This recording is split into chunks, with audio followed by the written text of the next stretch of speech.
Aye, baga dhuftan. Waa'ee OLF kana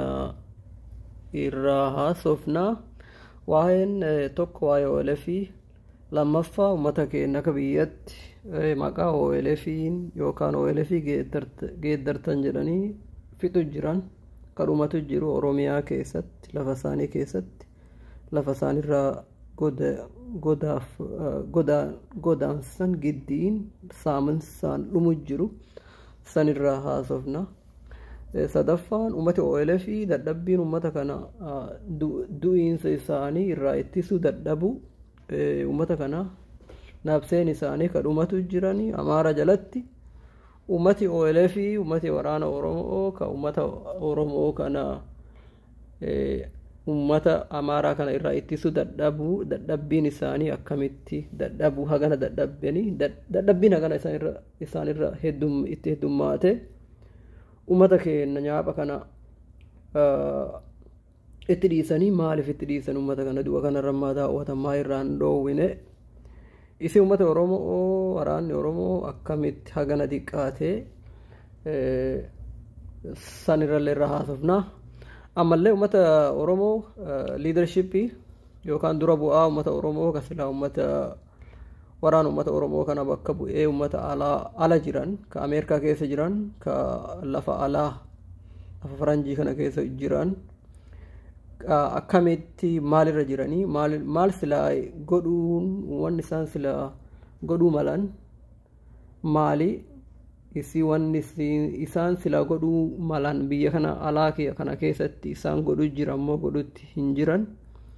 an akka ilaalchi biyyaatti godhutti hin jiranii maal godhuu malanii maal godhutti hin jirre ammallee uummata waraana Oromoo kanaa fi waraana uummata biraati yoo wal dura qabnee laalle dadhabbiin isaaniitii fi wanni isaan irratti dadhabbii qaban maali wanni isaan ammallee irratti advaansi godhan yookaan irratti bareeda godhu jiranillee maali sanirrallee irraa haasofna. And one second takkatti deemna.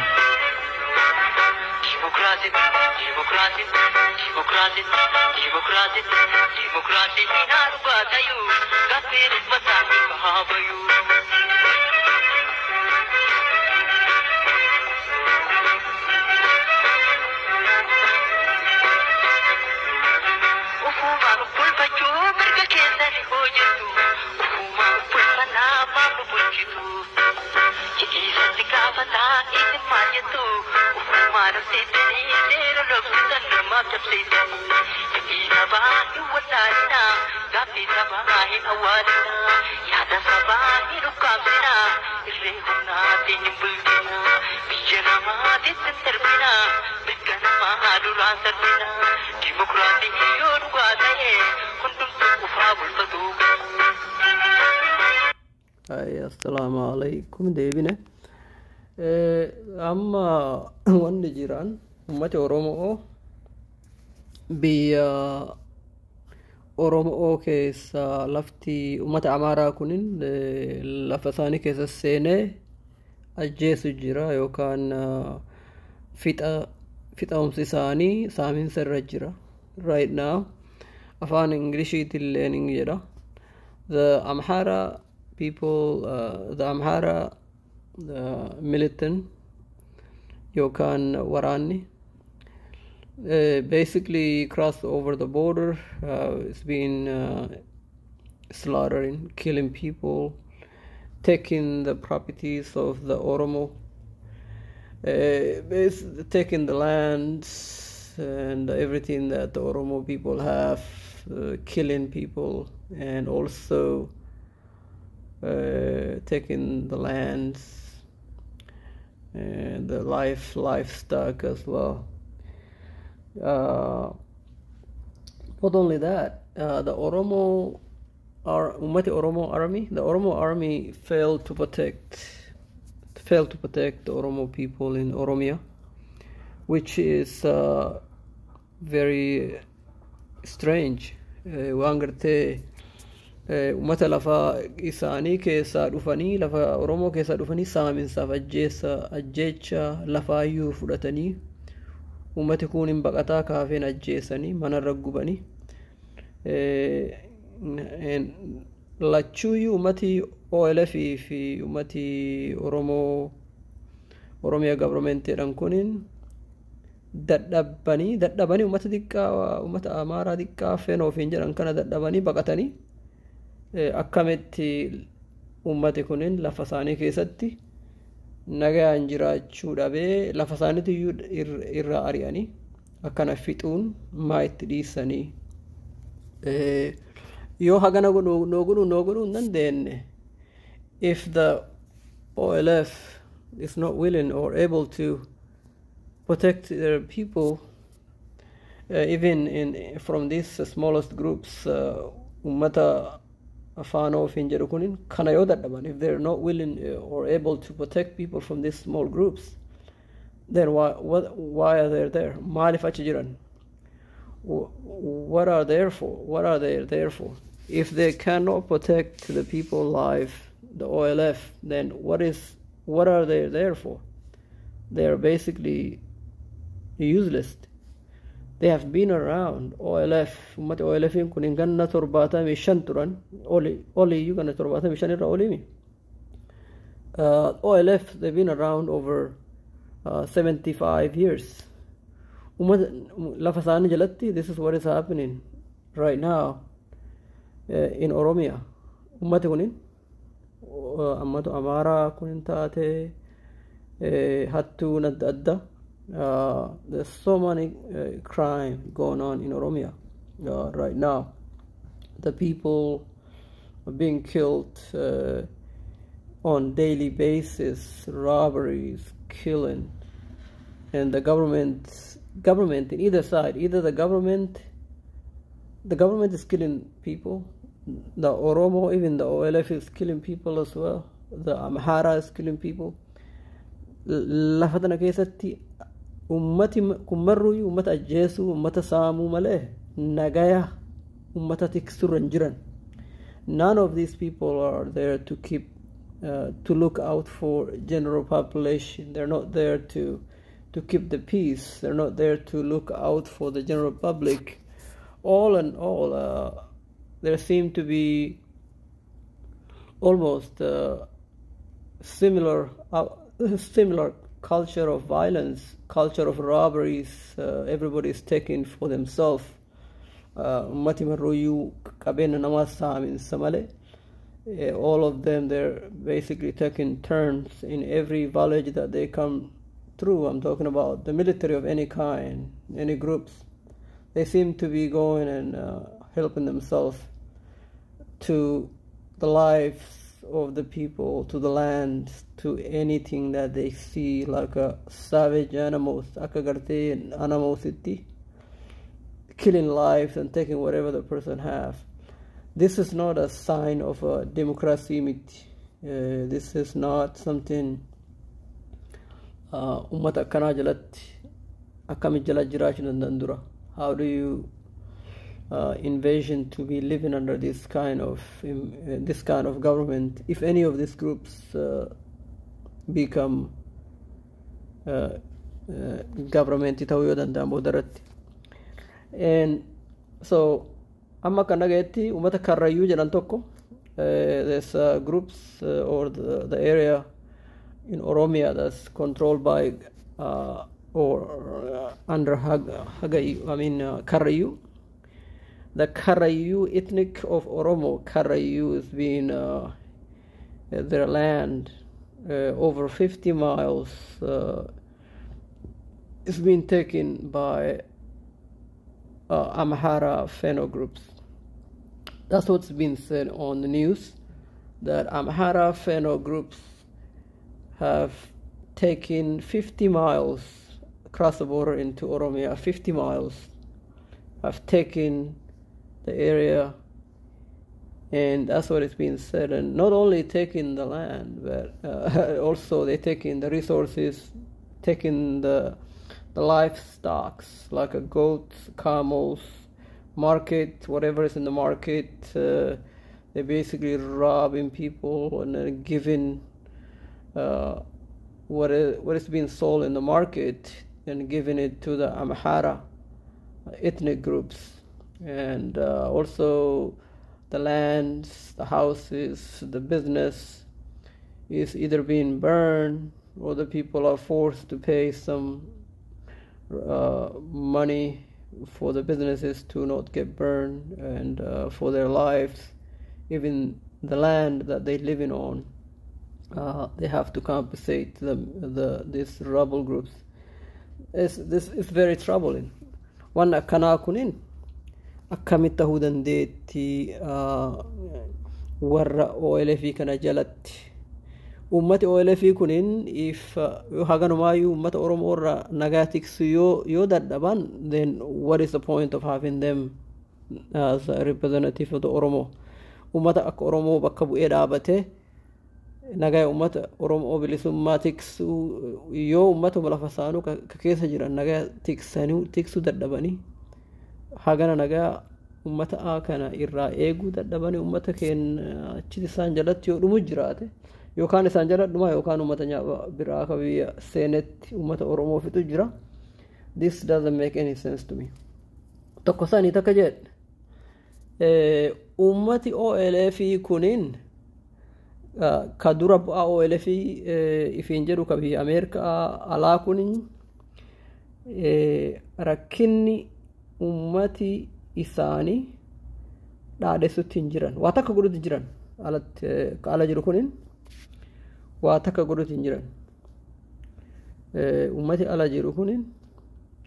ama for example ummati marruuyyuu dura bilisummaan waraana bicha in argamtu waraana ummati Oromoo OLFin waraana gayaa hin qabdu kagartee mootummaa kana tumtee lafa fudhachuu dandeettu inuuyyuu hin qabdu takka jedhe sambicha adoon ta'ini wanni isaan isiin barbaachiftu ummata as jira kana amartee ummata Ameerikaa itti gaafatamaa amma ummati Amaaraa kunin yoo laalte akka ummata dippilomaatii haasawanii akka gartee nagaa isaanii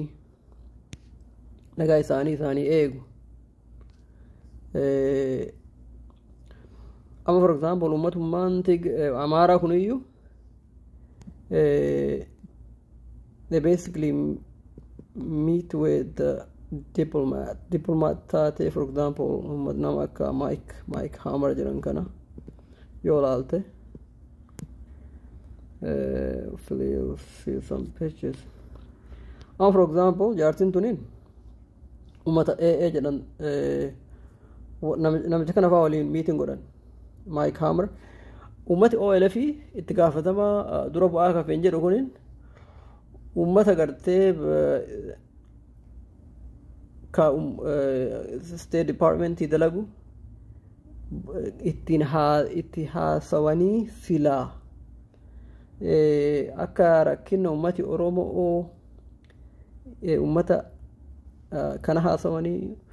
ummata sanatarii itti gaafatamaa steeta itti gaafatamaa adda addaa rakkinna Oromoo irraa deemu jiru beeksisanii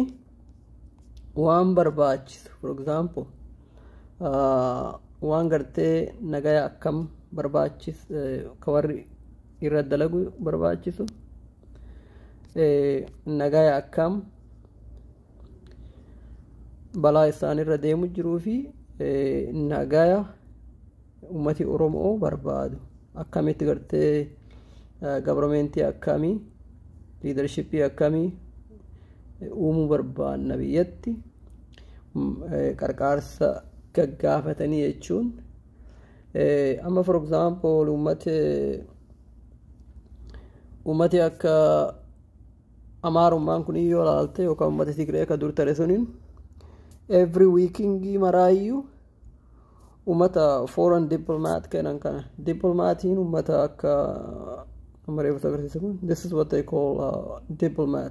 diplomatiin itti gaafatama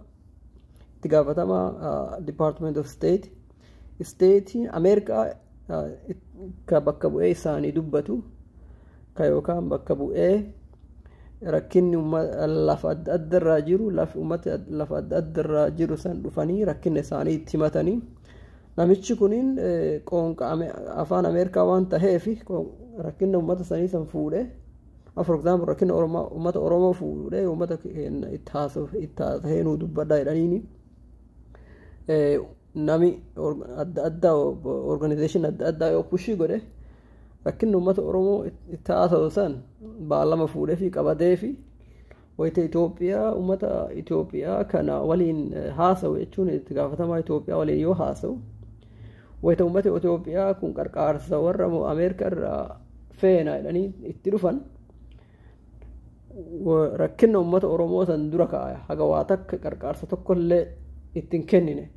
ka yookaan qarqaarsa kenname ka yookaan already Ameerikaan ummata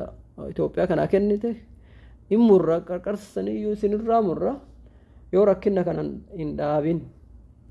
yoo rakkinna Oromoo irraa hin dhaabin yoo ummata Oromoo ajjeesuu dhiisu yoo ummata Oromoo nagaya isaanii yookaan mirga isaanii eeguu dhabdan yoo nagaya uumuu dhabdan jedhanii warra ummata gartee cunqursaa Oromoo irraa deemsisu isaanii fixu jiru akka gartee cunqursuun irraa dhaabatu ammallee akkasitti jechuun ummati itti gaafatamaa Oromoo ka biyya alaa jiru sunin akkas godhuu malan beeyta ummata kana dura bu'anii amma laali ummata adda addaa kuni maal jedhe Kenya fi ummata adda addaa waliin miiti godhee balaa balaa ni miti Mike Hammerii fi kunin ummata Amaara adda addaa Mike Hammerii kana fi Blinken taate ummata itti gaafatamaa Ameerikaa kana rakkinna isaanii taasawanii akka gartee rakkinni isaaniis rakkinni ummata keenyaa furamu rakkinni ummata keenyaa qawwee bichaan hin furamu qawwee gayaataa hin qabnu nami keenya wayita waan takka hin galuufi bar qawween wanni achitti ummati keenya qabu diqqoo xiyyaara hin qabnu helikoptera hin qabnu fighter jetii hin qabnu drone hin qabnu fighter jetiin kun bare xiyyiitii maayolii 10 irraa samaa'ii kanarra yoo akkan ollaalte maayolii 10 irraa ka atiin arguu dhiisi hin dhageen achirraa ummata lafa deemu kana achi laalanii xiyyaararraan agartee irrarroo itti kan roobsan jechuu kana qabnaa hin qabnu kana loluu dandeenya hin dandeenyu dhugaa akka dhugaa ummati Oromoo haasa'uu hin barbaadu kana hin qabnu droonii hin qabnu drooniin kunin ka mootummaan amma adoon ta'in wayita dubbiin itti lolli kun hammaate jajjabaate wayita sanatti fayyadama drooniin kunin qawwee xiyyiitii gartee habbaan takkittiin ka droonii san keessaa bahu ka nama 500 fixuu dandeettu kana gartee samaa irraa itti garroobsa kana hin qabnu ummati waraanni ummata Oromoo ka amma achi jiru suni waan bullet proof maayyuu hin qaban ilaal bullet proofiin kun baraka yoo hidhatanii qomaa fi gararratti hidhatanii akka gartee yoo xiyyiitiin si dhoofte qomaan si seenuu hin dandeettu mataan si seenuu hin dandeettu kanaayyuu hin qabdu ummata Oromoo akkanaan ijoolleen sun lafarra achi deemanii dhumanii kana hin qaban kana waan isin jedhe kanarra waan haasa'uu barbaadee fi ummata Oromoo ka achi loluu jiru kun sila waan akkanaa kana marruuyyuu waan akkanaa qabaachuu barbaachisan ka qomaa ka xiyyiitii namarraa ittisu kana ka qomatti hidhatan kana ka mataatti hidhatan illee jira halmatti jedhaniin kana tokkollee hin qaban kana qabaachuun barbaachisa agartee ka morma hidhatanii fi ka matarra hidhatan sanillee qabaachuu barbaachisa ijoollee san hin qaban ummati Oromoo ka itti gaafatamaa Oromoo asitti hin jedhu kunin ummati kun kijiba ummata kijiba waa takka ummata oromootiif godhutti hin jiran waa takka ummata oromoof godhutti hin jiran leadership akkasin jedhu kunin hattu qabeen ummata oromoo yoo fudhatuuf bayan malee takkaa dhufanii ummata kaangoresii kana waliin miitingiin goone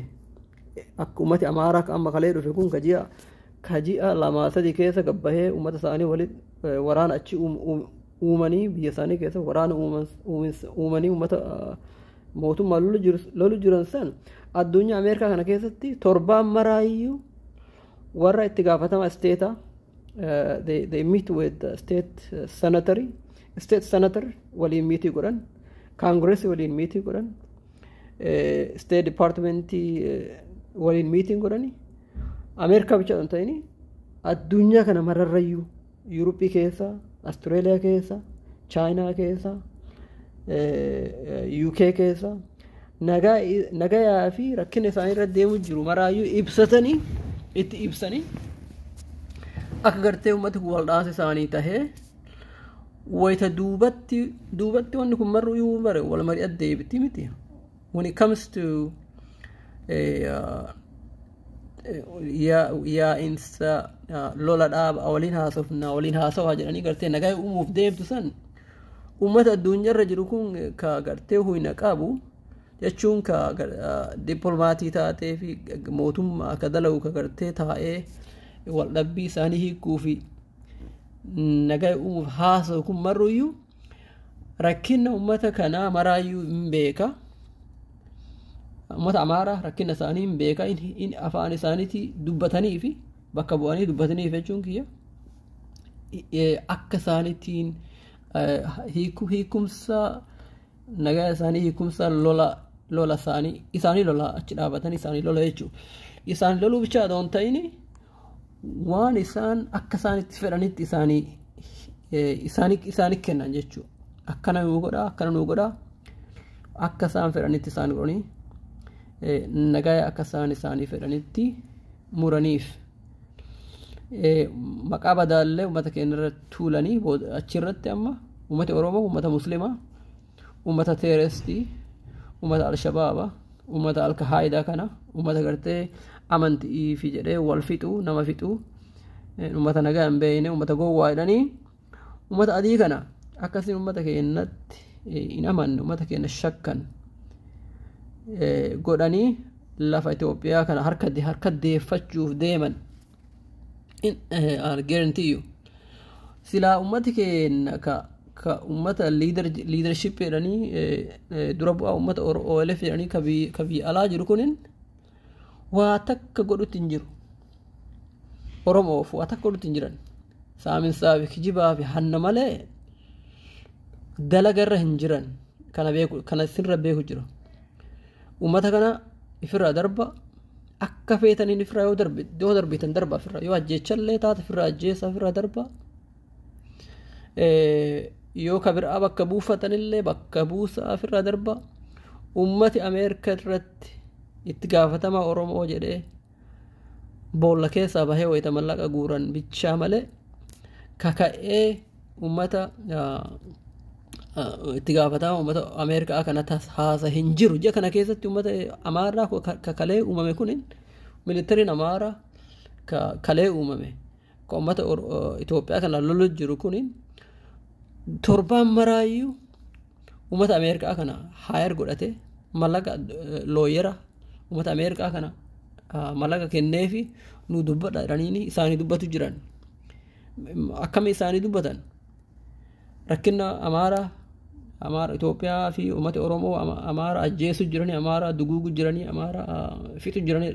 kana isaanii achitti himuu bichaa ta'an ta'ini ummata sanatara ummata kaangoresii akka gartee rakkin isaanii kun achirra bu'ee akka ummata Tigree kana isaan ummata akka gaafa Tigree ummata sun dubbate san gartee ummati Ameerikaa kun ummata Ameerikaa mootummaan Ameerikaa Tigree dubbate san akkasi deemanii warra Amaaraa kanallee dubbatuuf deemanii أكساني دبتني دلقا جلا قدو جرانم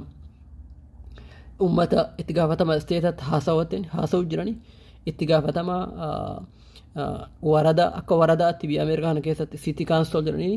سيتي كانسول هاسوني ولين تربان ميتينجي قراني ركنا كانت هاسوني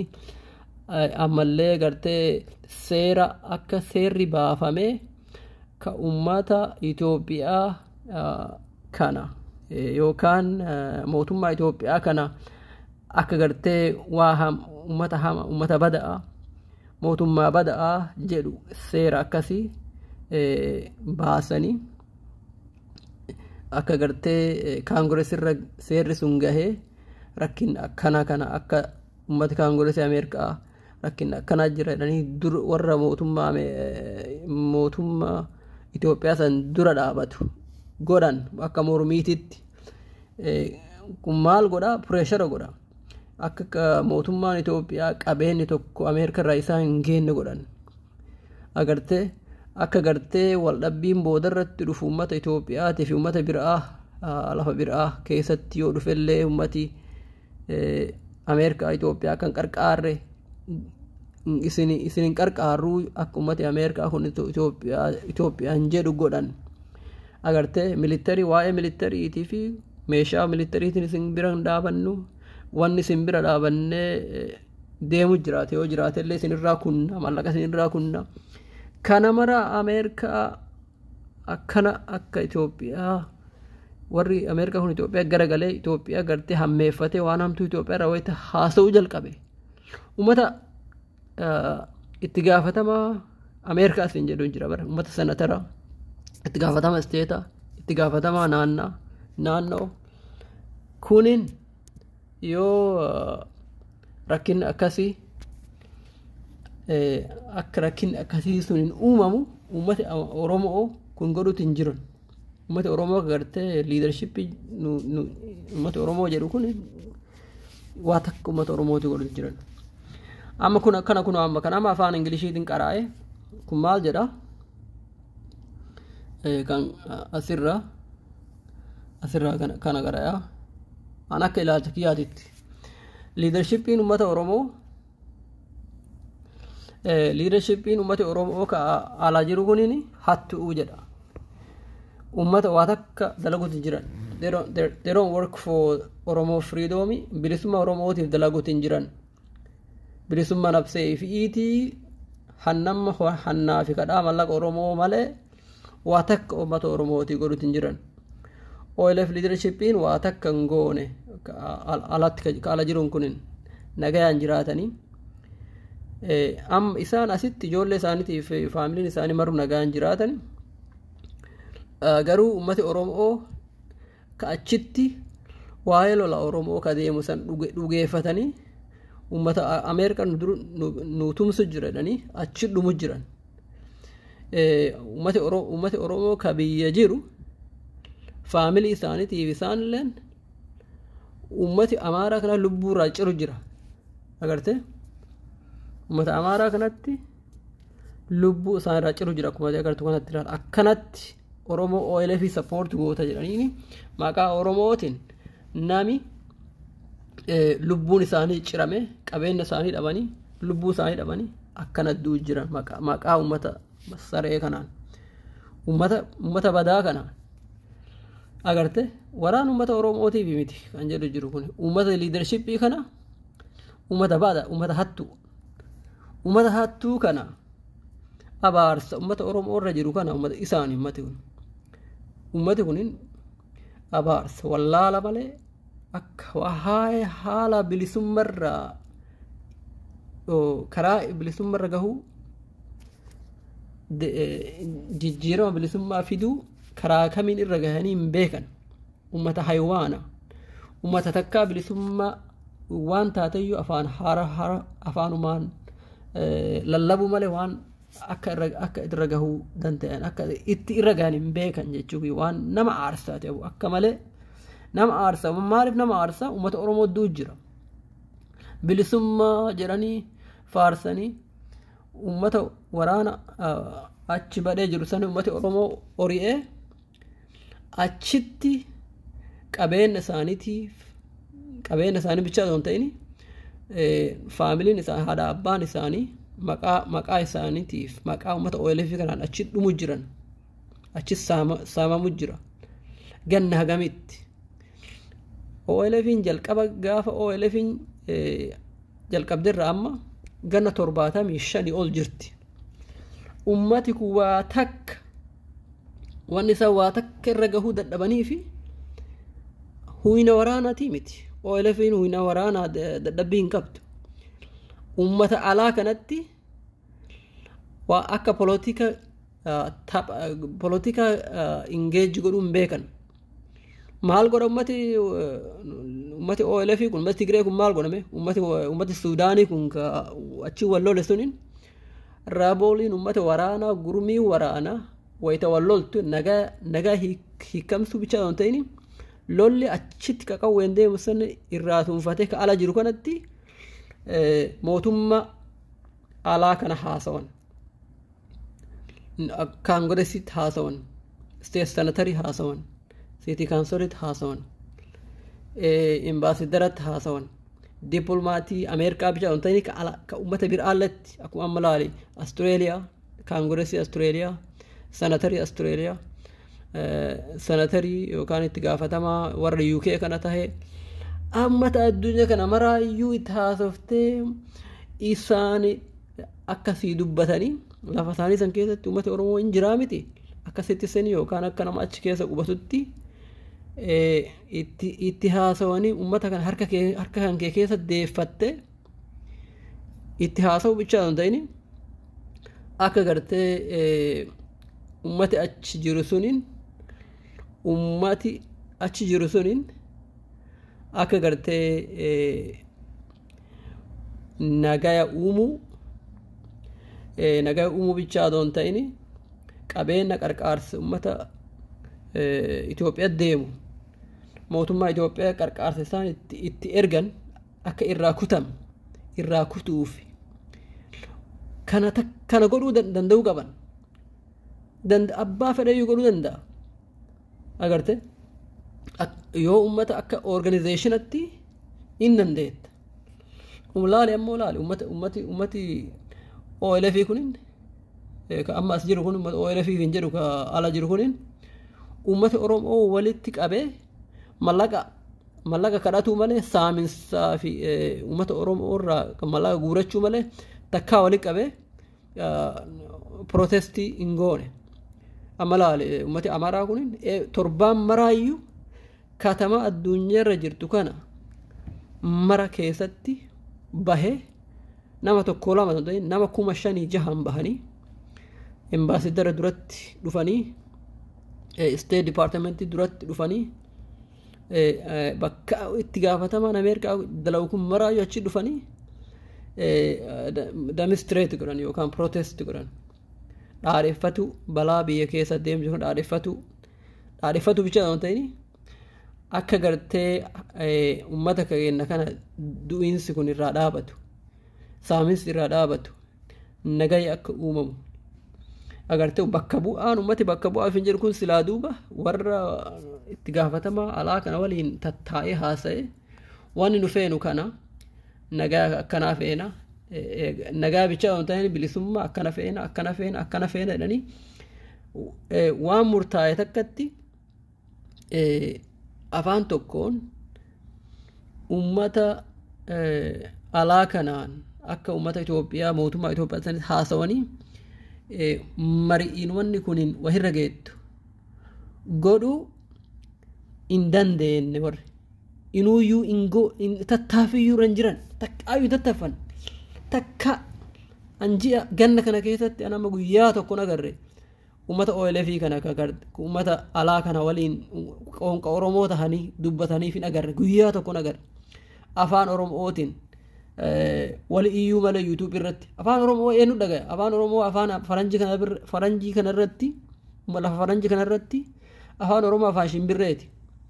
hagga feete yoo ummati Oromoo marruuyyuu afaan Oromootiin YouTube irra bahee viidiyoo achirratti darbe nami afaan ummati alaa afaan Oromoo kana qara'ee ka waan kana jala deemu hin jiru ummata televiziina addaa kanarratti maaliif ummata Oromoo liidershipii jedhu kun maaf hin baane rakkina Oromoo ramaan haasofne akkasiin akka gartee at least addunyaa kanarratti ummati alaa ummati gartee citizeniin yookaan populationiin jiraataan ummata alaa kun afaan ingilishii haasa'u rakkinni ummata keenya keessa deemu jiru haa baratu kana godhutti jiran ummata keenya waan nama alaa kanarratti faranjooti amma rakkinna Tigree keessa deemu jiru beekan abbaa feetee gaafate maaliif beekani ummata Tigree afaan English channel banatanii afaan ingiliishiitiin rakkina isaanii haasawanii wal mari'atanii ummata alaa ka agartee kaangoresii taate ummata waa'ee kanarra lola Afrikaa yookaan history Afrikaa kanarra wal yaamanii ummata adii kana yaaman achirratti haasawanii mari'atanii akka gartee rakkina fi balaa deemu jiru kanarra haasawan afaan ingiliishiitiin akka gartee ummati alaa kun ummati marruuyyuu rakkina deemu jiru baratu ummati Oromoo kana takkallee hin goone afaanuma Oromoo kanarratti afaanuma Oromoo kanaan iyyana YouTube irratti ummata akkana dhamaa takka hin jiru addunyaa kanarratti ummata akka Oromoo dhamaa ka gartee nagaa fidachuu hin beeyne ummata horii akkanaa takka rabna agarsiif dhugaa wasiime ka jiru natti fakkaata OLFin dura bu'aan OLF ka ala jiru kunin dhukkubaati Oromoo society keessatti akka gartee COVID-19 gartee dhukkuba ammaliyoo kana dhufee qilleensa nama fixusan gartee ummata akkasiiti ummata gartee afaan Oromoo duratti akka gartee bilisummaa dura bu'ee ummata Oromoo bilisummaa irra geeffna afaanumaaf jechuu malee ummata Oromoo kijibsiisanii ummata Oromoo kana akka gowwaatti ilaalan ummata Oromoo gowwaa silaa ummati dura bu'aan ka alaa jiru kunin Oromoo kana akka gowwaa akka horii akka ijoollee xiqqootitti hancaa siibinna jedhaniini mallaqa $5 kenni jechuun bilisummaa sii kenna jedhaniini mallaqa irraa guuratanii achi deemanii fuulduratti duubatti kofla waliin koflanii faamilii isaaniitiin nagayaa mallaqa san jireessan jechuu ittiin jiraatan wanni takka ka ummati Oromoo ka ala jiru ka daayaasparaa jiru kun Oromoo kaangoresiif hin jedhu kun hin tahe Jawaar Muhammad tahe saaminsa mallaqa Oromoo saaminsa san dalaga akka dalagaatitti fayyadamatan malee nagaa Oromoo hin barbaadan nagaa Oromoo maaf hin barbaanne yoo lolli dhaabate mallaqa illee irraa dhaabata yoo lolli amma deemu jiru kun Oromoo dhaabatee nagaa dhufe mallaqa isaan keessarra naqatanii balaa kana isinirraa hiika jedhanii torbaanitti ummata Oromoo torbaan ummata Oromoo mallaqa irraa guuratan kunin mallaqa kun irraa dhaabata yoo mallaqa kun irraa dhaabate maal godharre deemanii ganaa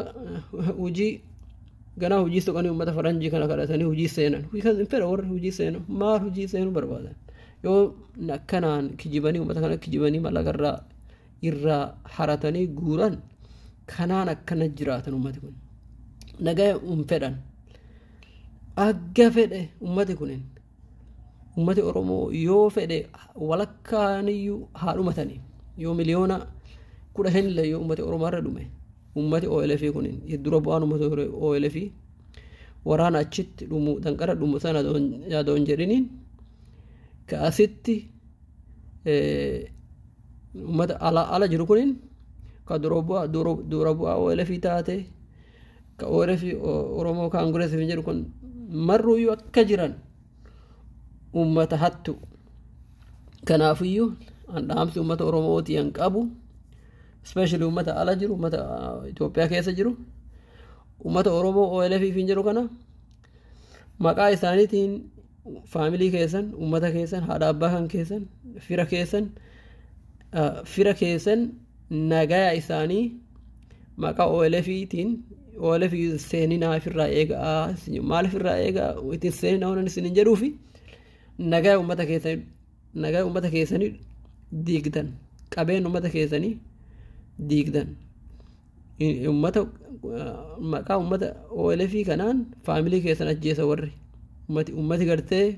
atama yoo seente OLF yoo seente wanni takka OLFin idme waa takka rangeettu bilisummaa dhiisi saaminsa ummata Oromoo ijoollee tana akka sar'eetitti gaardi doogii godhanii ummata Oromoo kana ijoollee qawweetti hidhanii saaminsa olii gad deemanii qabeenya ummata Oromoo saaminsa malee bilisummaa wan isaan fidanii jettee ummata Oromoo abdattee waan kana seenanii qabeenyaa fi nagaa ummata kan keetii ati diiduuf hin jirtuu sin jedha yoo ummati OLF dura bu'aa diasporaa kana ka dura bu'aaf hin jedhu kun ka diasporaa jiru kana yoo ifirraa ajjeesanii yookaan ifirraa darbanii diigan malee haga ummati diasporaa ka ala jiru kun kijibduun kun waa takka ummata Oromooti dalaguutti hin jirre ummata alaa kana mootummaa alaa kanatti nagaa hiikumsuuf ummata warra alaa kana haasa'uutti hin jirre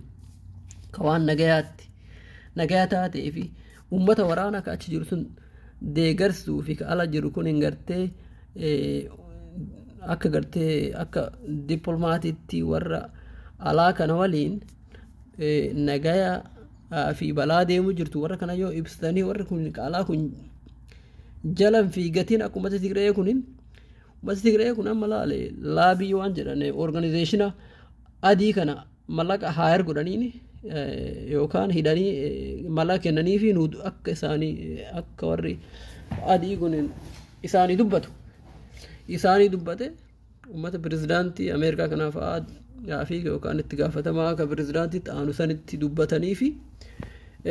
rakkina akkanaa jira wan hiikomsi nu barbaanulleen kana jedhanii akkasiin wahirra ga'uu danda'an bilisummaarra ga'uu danda'an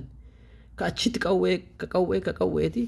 ka asitti illeen wayita mariin dhufte warri armaa wal mari'uuf deemu warra kana warra armaa iyyanna yoo hin jiraatin yoo armaa gartee hacuuccaa ummata Ameerikaa itti gaafatama Ameerikaa kana itti fayyadamanii yoo hacuuccaa mootummaa Itoophiyaa san irratti hin geessin ka achi qawween deemu waa takka godhuu danda'an maaf hin goone ka armaa hacuucitti waan armatti dalagamti wayita mariin dhufte wanni marruuyyuu ka achi hacuucu ka asii ammoo ummati Tigree kana yoo laalte riippoortii waan hin jirre dhara hin jirre walii guuranii nama Itoophiyaan lolli achirratti Tigree irra deemu suniin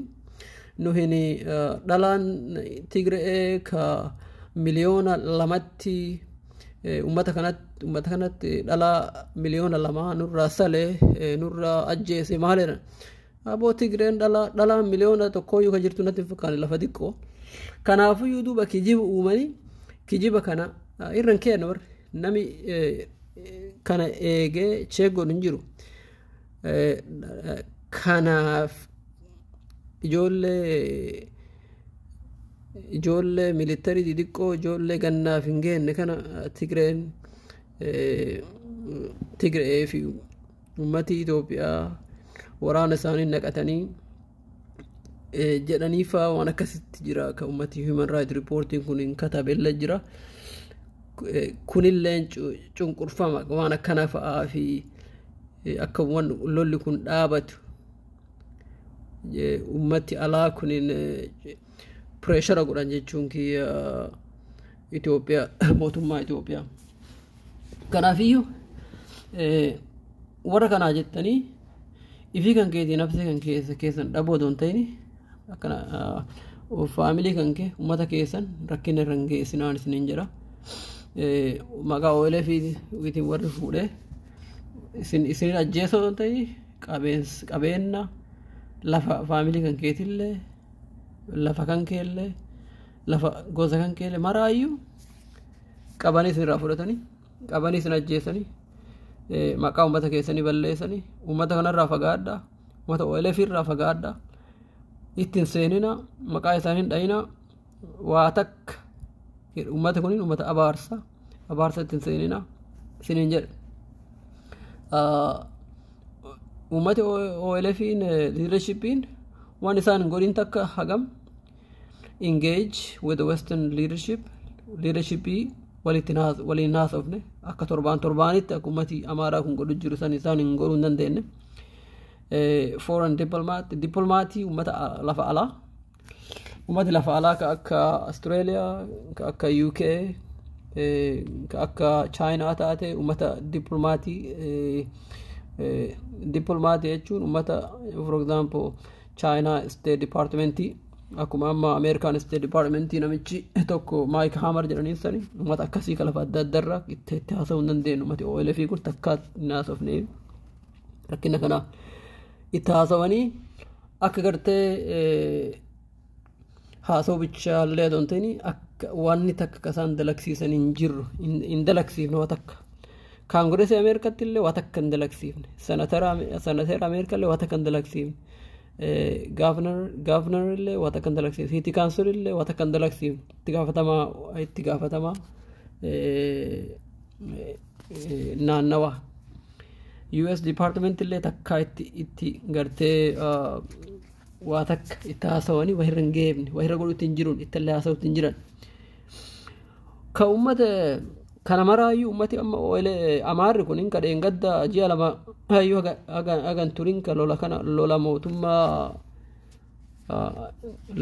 mootummaa Itoophiyaatti kaase isaan irratti isaan kana maraayyuu godhan laal jee lamaan kana keessatti warri OLF kunin warri OLF antoini warri amaarri kunin wanni OLFin ji'a ganna dadhabbiin OLF'i ganna 75 ka OLFin godhuu dadhaban waan ummati OLF ganna 75 keessatti godhuun hin dandahin ummati amaara ummata fenoo fiin jedhu kunin ji'a lama keessatti godhanii fixan OLFin ganna 75 oma kanarra jira waa takka bu'aa takka godhuu hin dandeenye waa takka wahirra godhuu hin dandeenye ummati amaara kun ammoo lolanii lafa isaanii fudhatu bichaa doon ta'ini ummata addunyaarra jiru kana maraayyuu amma organization amaaraa kana yoo Twitter irratti yoo laalte every weekend ummata Ameerikaa kana haasa'u jiran ummata Ameerikaa itti gaafatama lafa Ameerikaa state Ameerikaa ka waradaa itti gaafatama ka Ameerikaa bichaa doon ta'ini ka addunyaa maraayyuu nagaa isaanii ka achirraa balaa deemu jiru maraayyuu xibsatanii akka gartee warri kun nagaa isaanii hiikoo doon ta'ini rakkina jiru beeksisanii maaliif lollaa wanni lolluufilleen kana nagaa nu barbaannulleen kana wanni lolluufilleen tana jedhanii gartee ummata Oromoo kana ummata maqaa Oromoo balleessanii ummata Oromoo ummata gartee horii ummata amantii nama fixu ummata gartee ummata Oromoo maqaa itti baasanii maqaa ummata Oromoo hin qabne agartee ummata Oromoo kun ummata amantii ummata keenya fixu jiru ummata gartee ummata Oromoo kun Itoophiyaa keessatti hin dhalanne ummata lafa biraa irraa dhufe ummata refugee jedhanii ummata baqataa keessummaa ummata lafa keenya irraa nu yaase jedhanii kijiba ummata Oromoo irratti isaan haasawan kan ummati alaa ummati faranjii kun akka dhugaatiif fudhatanii deemu jiraniin anyway I hope this is helpful kunin haasi ga'u ummata OLF mallaqa ittiin kennina ummata ala jiru kana maqaa isaaniitii illee hin dhayina akka najisaasitti irraa fagaadha haga viidiyoo biraa waliin deebinuufi assalaamu alaikum